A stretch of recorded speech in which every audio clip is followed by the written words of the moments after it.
बाळांनो, जगातील सर्वश्रेष्ठ धर्म कोणता? कोणालाच माहीत नाही? बरं, मी प्रत्येकाला विचारतो. मला सांगायचं आहे की जगातील सर्वश्रेष्ठ धर्म कोणता आणि त्याचे कारणही सांगायचे आहे. सुरुवातीला समीर सांगेल. समीर, दुनिया में सबसे सर्वश्रेष्ठ धर्म कौन सा है?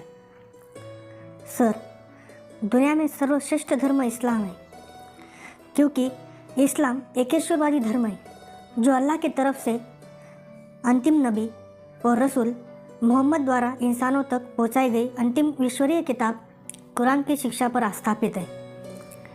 इस्लाम शब्द का अर्थ अल्लाह को समर्पण होता है, मीन्स सबमिशन टू गॉड. इस प्रकार मुसलमान वह है जिसने अपने को अल्लाह को समर्पित कर दिया. बहुत बढ़िया समीर. ब्रिगॅन्झा, तू सांग. सर, जगातील सर्वश्रेष्ठ धर्म हा ख्रिश्चन आहे, कारण परमेश्वराने स्वतःचे स्वरूप व स्वतःच्या इच्छा प्रकट केल्या आहेत आणि त्या बायबलमध्ये आढळतात. परमेश्वर शाश्वत आणि चैतन्यरूप आहे. परमेश्वर एकच असून तो तीन समान व शाश्वत व्यक्तींच्या ठायी आहे. त्या तीन व्यक्ती म्हणजे वडील, पुत्र व पवित्र आत्मा ह्या होत.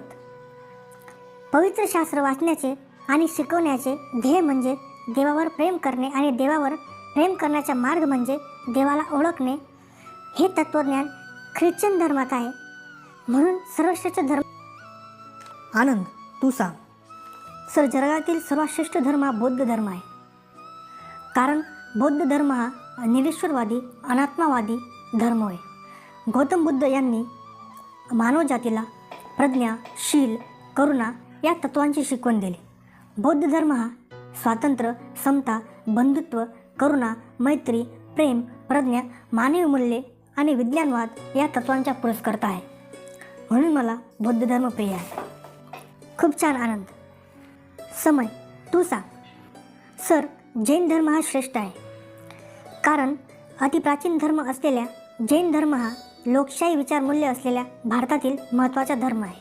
ह्या धर्माने समता, स्वातंत्र्य आणि न्याय या विचारांचा पुरस्कार केलेला आहे. जगा आणि जगू द्या या विचारांवर जैन धर्माचे तत्त्वज्ञान आधारलेले आहे. अनेकांतवाद हा जैन धर्मामधील महत्त्वाचा विचार आहे की जो मानवी कल्याणाचा पुरस्कार करतो. घनश्याम, तू सांग. सर, हिंदू धर्म, कारण अन्य धर्मियांना कोणीतरी संस्थापक असतील, पण हिंदू धर्माला एकमेव संस्थापक नाही. वेद हे आमचे मूलाधार, पण ते अपुरुष आहेत. ज्याला इंग्लिशमध्ये तुम्ही इम्पर्सनल असे म्हणतात की 4 + 4 = 8 या समीकरणावर कोणाचीही सत्ता नाही. ते अवैयक्तिक आहे, ते इम्पर्सनल आहे. तसे जीविताची धारणा करणारी तत्त्वे ही ज्या थोर पुरुषांना मोगली, त्या थोर पुरुषांच्या स्फुरणांचे संकलन म्हणजे वेद. या पलीकडे वेदांना आमचे लेखी दुसरा अर्थ नाही. गुरुत्वाकर्षणाचा बोध आणि न्यूटनला जसा झाला तसा आमच्या ऋषींना जीवनाच्या धारक तत्वांचा उमग पडला. गुरुत्वाकर्षणाचा न्यूटन हा निर्माता नव्हता, तो फक्त द्रष्टा पुरुष होता. गुरुत्वाकर्षण हे अगोदरच होतं आणि नंतरही ते राहिलं असेल, फक्त न्यूटनला ते कळलं. तसे जीवनाची धारणा करणारी तत्त्वे ही ज्या थोर पुरुषांना उमगली, त्या द्रष्टा पुरुषांना आम्ही ऋषी म्हणतो आणि त्यांच्या स्फुरणांच्या संकलनाला आम्ही वेद म्हणतो. वेद हे आमचे मूलाधार होय. छान छान बाळांनो, सर्वांनी खूप छान माहिती सांगितली. पण या ठिकाणी मी असा निष्कर्ष काढला की तुम्ही ज्या धर्मात जन्माला आले त्याच धर्माची माहिती तुम्हाला दिली गेली, भेटली किंवा तुम्ही मिळवली.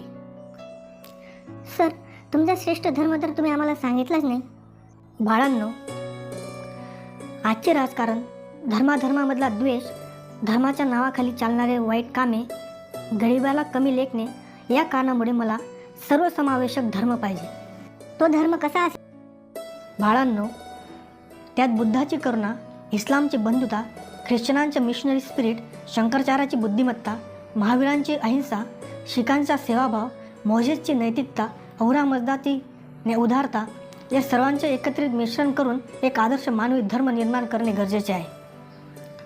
धन्यवाद.